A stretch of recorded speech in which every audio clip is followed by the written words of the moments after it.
Hi, everybody. David Amado here, music director of the Atlantic Classical Orchestra, and I am delighted to be joined by a familiar face to all of us at the ACO. Lindsay Garritson is going to be helping us open up our 2025 season on January 9th and 10th in Vero and in Stuart, playing the Rachmaninoff Second Piano Concerto. Lindsay, thanks for joining me.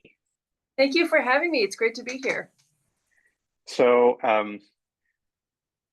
I was thinking before we started this interview when we met and how long it's been.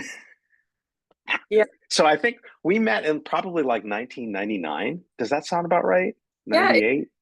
yeah, the Symphonic Orchestra in St. Louis, the orchestra under the youth orchestra. Yeah, that's really like a long time ago. So Yeah. yeah, we were both in St. Louis, and I was well, we were both young. I was less young than you, but I was the new staff conductor at the St. Louis Symphony, so I had all these obligations with the youth orchestra, and I met you, and I met your sister, Hmm. who you're going to be sharing the stage with Yeah. in January, Mhm. and we've done a bunch of stuff together um, in all those years, and I'm delighted to be doing Rachmaninoff. Um, so I guess I have one general question for you and one specific question for you about the Rachmaninoff. The the the sort of general, it's not a question. Well, I guess it is a question, but the sort of the general question is sort of how did you come to it, and when did you come to it, and in what order did you come to it? Like, I know that there are these four concertos in the Rhapsody of Rachmaninoff, and most people never get to the fourth concerto, which makes me very sad because I think it's an incredibly interesting piece. So that's my sort of specific question. What's your, the sort of the story of you and Rachmaninoff too? And the more general question is, why does it begin in F minor? A specific question, yeah, a very specific question. Yeah. Okay, so I have always loved Rachmaninoff's music, as many pianists do, just because it's got this amazing, I would say, like romantic language, coupled with a lot of notes and a lot of fire. So I was always really drawn to his music. I started actually the first piano concerto, which is one of my favorite piano concertos.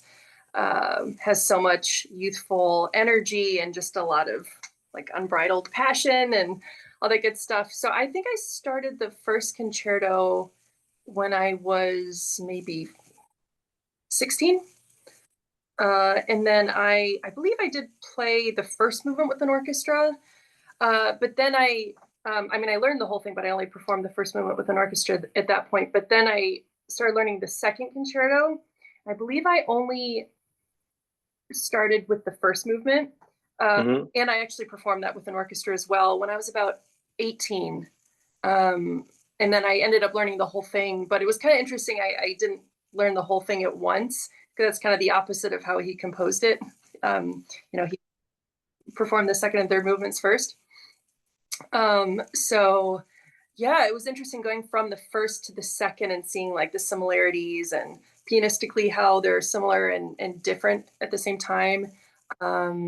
Yeah, they're both. Well, so much happened in his life between that first and second concerto. I Yeah, mean, that's that story of the second concerto is so it is such a kind of it's a it feels like a parable of the turn of the century. This sort of the, the I think the larger cultural angst and political angst that was informing the way the world was being shaped, and sort of packing the tinder boxes for 10 years, 15 years later, um, had all kinds of kind of knock-on effects on all kinds of people in all kinds of ways.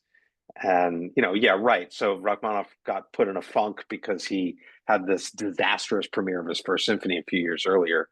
yeah, Um, but he got put in a funk, and to get himself out of it, he did what all the trendy people were doing, which was he got therapy, which was a kind of a new idea at the time.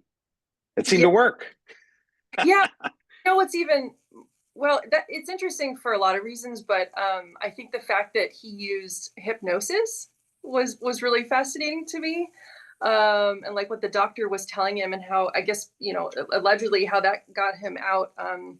Uh, it almost sounded like kind of like manifesting, like he would be saying these things like this concerto is going to be excellent. It's going to be my best work, like all these things while he was being hypnotized. So that was really interesting to read about. Yeah. But also just like the larger thing that a lot of artists deal with, going through periods of their life where they don't believe in themselves, essentially. Like, I think that's Right. that a lot of us can relate to, Yes. whatever is it, Yeah. how he got out. Yeah. Well, I think, yeah. And I think that he had to deal with that kind of fundamental insecurity, which had gotten the better of him. And he needed to sort of, I mean, I think we've all been in those places where the negativity bias forces us to spiral downward, and we just can't kind of claw our way back out of it. But I think the other thing that I find really interesting about him coming out of this funk. So the First Symphony, I mean, it's a great piece. Um, I don't think it's the piece that the Second or Third Symphony is, but it doesn't deserve to be. There's a long time when I would never do it because I was like, yeah, it's not the greatest piece. And then well, actually, it's really strong. And so he was the sort of the victim of a badly prepared Yeah. orchestra, badly prepared conductor, drunk conductor. I mean, it was just circumstances did not work out for him. But what I find interesting is that when he came out of this funk, the language that he continued to hone, the musical language, was not particularly progressive, and in a way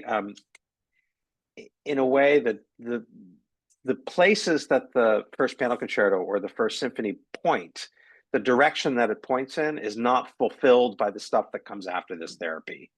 Instead, he kind of retrenches and he doubles down on this language, this really um, it's kind of this overripe late 19th century language, and he never really lets it go, even when he moves to this country, even with the very late pieces like the Rhapsody or like the Third Symphony.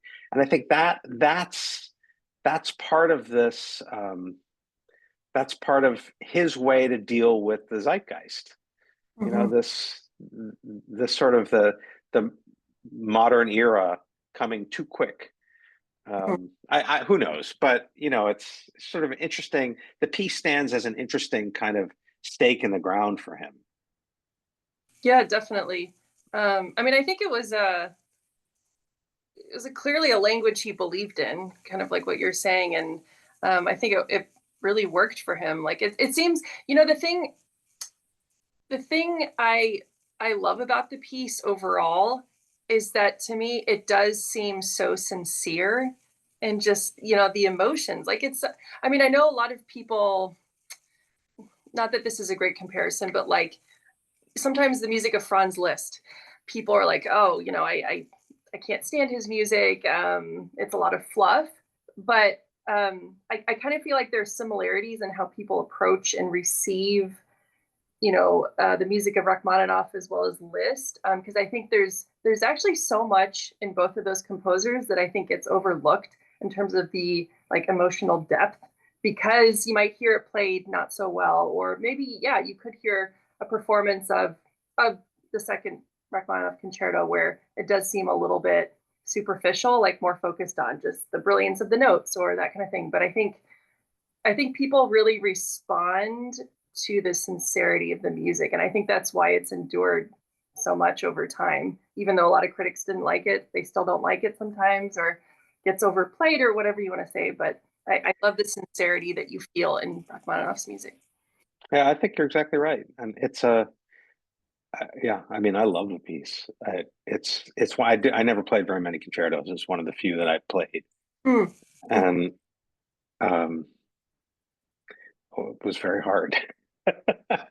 Yeah, funny. Like I was just thinking about this. The second concerto, it gets played a lot, right? And a lot of younger people want to play it, understandably.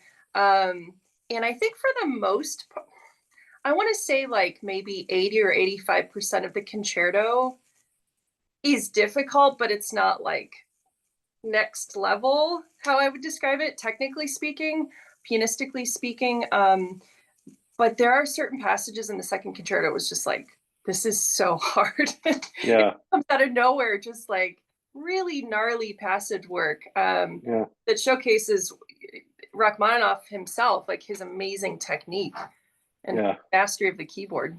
So Yeah, he was an incredible pianist. One of the things that looking at this concerto now that kind of occurred to me, going through it, looking at it, sitting at the piano with it, is how much of his harmonic language, which is so distinctive, mhm. really comes from an incredible sense of polyphony. Yes, And a lot of it is polyphony of convenience, right? So it's like how the hands lie and where the voice leading goes, always by half steps, kind of sure. sliding around in these very, very clever and organic ways. Right. Um, that's his sound. It's kind of he basically just disregards sort of doesn't disregard, but he's not obliged to the kind of what's the word, like pedantic sort of harmonic rules. He sort of does his own thing all by voice leading, and because it's all by voice leading, it really works. So Yeah, yeah, I love how he uses chromaticism and how he'll just keep drawing out a phrase, and like it's almost as if like you get to a point where it's just like that extra half step like takes it totally to I don't amazing kind of release emotionally. It's just like he keeps drawing it out by half steps. It's yeah, yeah, I love no, it. it's great. And so the reason that this piece is on, well, not the reason this piece is on the program, but what this program is about the sort of the musical language, classical musical language that has entered popular culture. So we've got on the program with the Rachmaninoff, we have two movie scores, one from Casablanca and one from Seahawk, both movies from the sort of golden age of Hollywood. And we have Tchaikovsky's Romeo and Juliet. Um, and together, I think Tchaikovsky's Romeo and Juliet and Rachmaninoff's Second Piano Concerto both have provided this sort of world at large with some of the greatest, most compelling love themes. Yeah, I don't know, Rachmaninoff, I suppose it's not a love theme; it's just a theme, but it certainly has that kind of energy.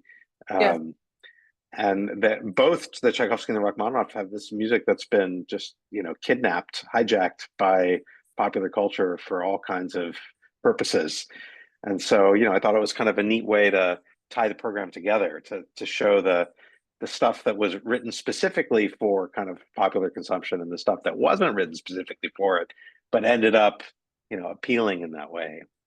yeah. That's fascinating that you've put together that program like that. I especially love Korngold and how I mean he was actually a fantastic pianist as well.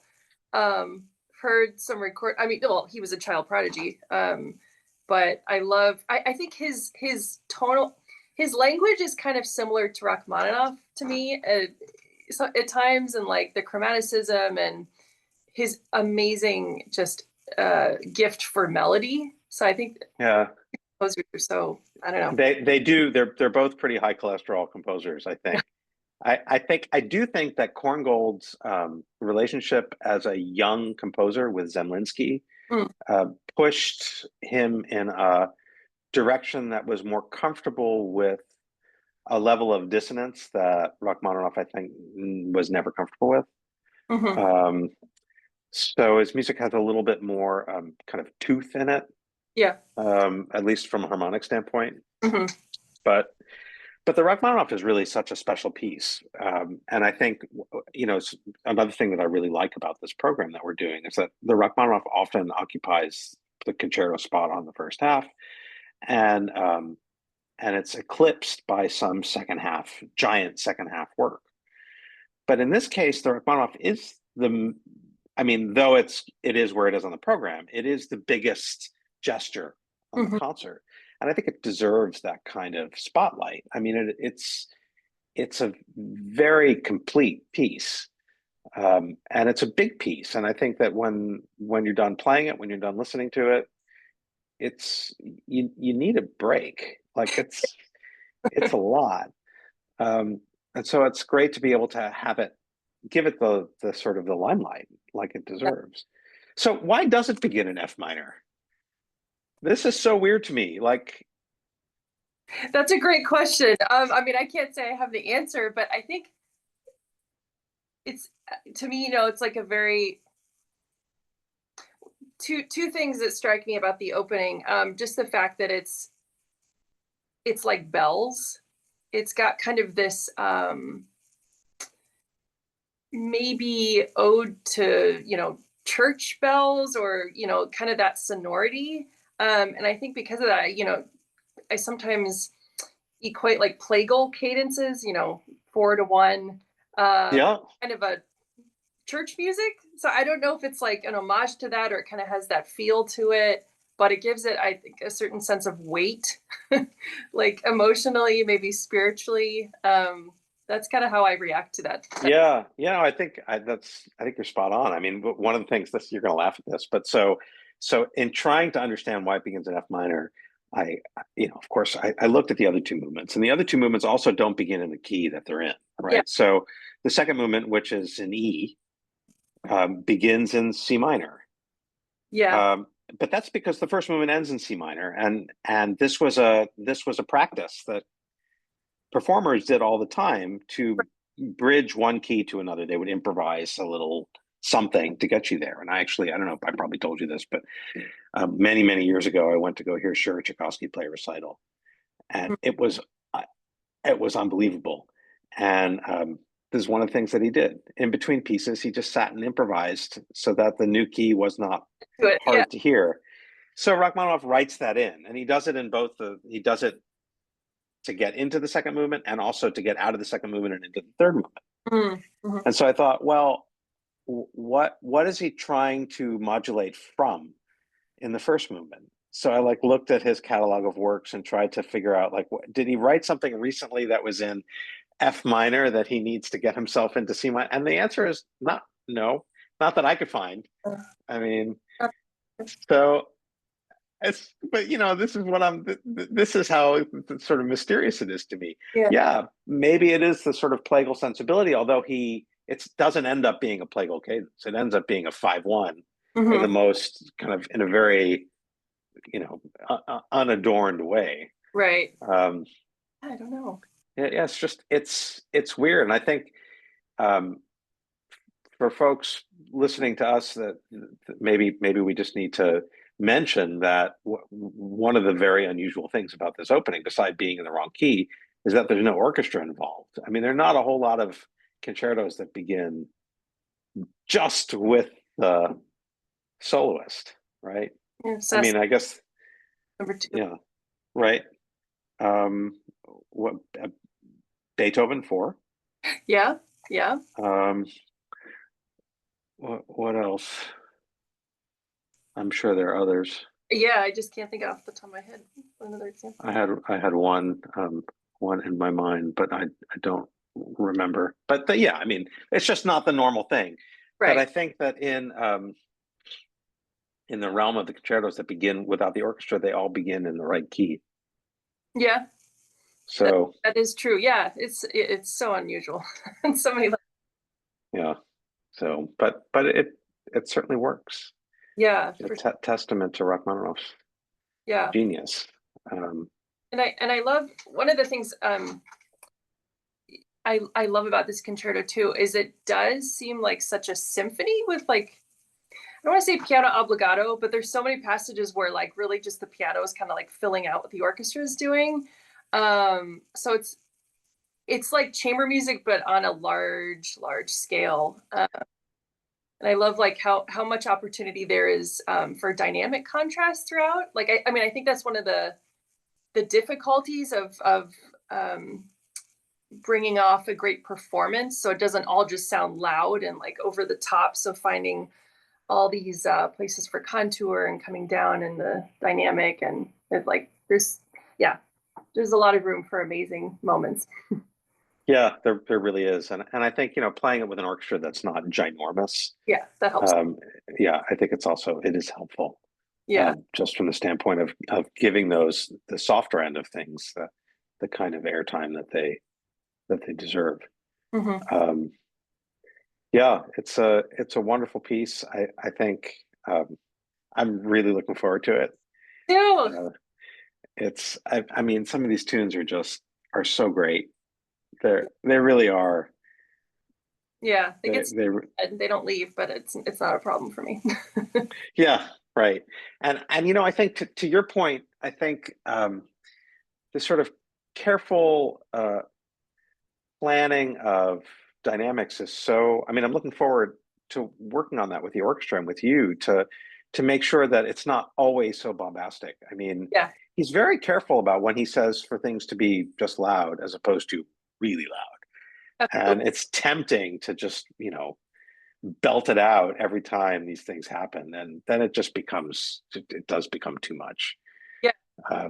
So I think we'll have a good time working on it.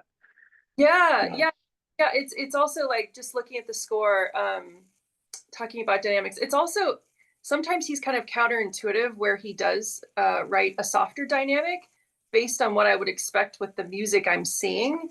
Um, like very kind of lush, big melody. Like there were some moments I was like, wow, like this really does change kind of the emotional content because it's written in a softer dynamic. I don't know. So it's just I think the key with Rachmaninoff's really looking at the score. Right, right. And I think you're exactly right. And I think that they're, you know, in the string parts in particular, I'm thinking about the first movement when you know, after the introduction, Mhm. after the bells, the orchestra comes in this sort of big unison tune.